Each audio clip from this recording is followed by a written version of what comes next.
Assalamu alaikum everyone, this is Umir Awad from Pingu's English School and Eureka School System.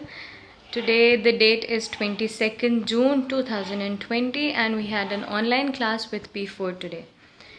In today's online class we have covered page number 116 and a little bit of 117 of Learner's Book.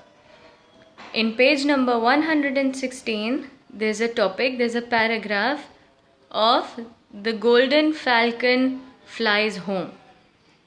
As we have already studied in the previous class that the golden falcon from Saatchi Museum gets stolen. Now the next paragraph is that it flies home, and this paragraph describes that how did it come back. As you all have already done the exercise in which you identify who was the thief. This paragraph explains that how was the thief caught and how did the golden falcon come back to the Saatchi Museum. So this paragraph says that the thief was, once he ran away from the Saatchi Museum and he stole the golden falcon, he was catching a flight and he was flying to another country so that he couldn't be caught.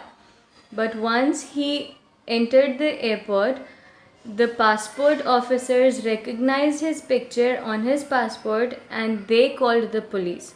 And they said that one of the main feature of his was his long pointed nose. So that helped him in being caught. The police was called, the thief was caught, and the golden falcon was brought back to the Saatchi Museum. Don't get confused. The golden falcon was not a real bird, it was a statue, and flies back home is just a eye-catching statement which is explaining that it was brought back to the museum from where it belonged to. So this is what I have explained in the class today, and the students have to do the exercise of true false, which is mentioned in that same page number 117 of the Learner's Book. They have to do the true false, page number 116, sorry. The true false are there, they have to do it in the Learner's Book only. And once they scroll down, there are true false statements. You have to answer the true false in that book, and once you turn the page, you can see punctuation marks. Exercise number 5 of page number 117, it consists of punctuations. So in this exercise, what you have to do is that I have already explained about speech marks.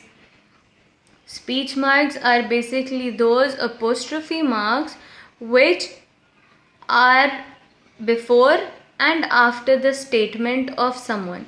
Whenever we speak, whenever we write someone's statement, what we do is that with that particular statement, a speech mark is mentioned before and after the sentence, the whole sentence, and keep in mind the statement is never changed. Whenever we write a statement or a dialogue of someone, that dialogue is not changed whenever we put them in speech marks. So what you have to do is that you have to read these 5 statements, write them in your notebook, and like you have to write number 1, write the statement as it is, the way it's given in your book, and right below it in the next line you have to write its answer by putting the punctuation marks, by putting the speech marks where they belong to. So this is what you have to do in your Learner's Book, but this exercise has to be done in your language notebook. Exercise number 5 of page number 117 has to be done in your language notebook. And apart from that, you have to do page number 96 and 97 of your activity book, in your activity book. Now this is done of your language homework, And now what you have to do is of literature, that you have to make a title page of Lost at Sea in your literature notebook. Take care of yourself.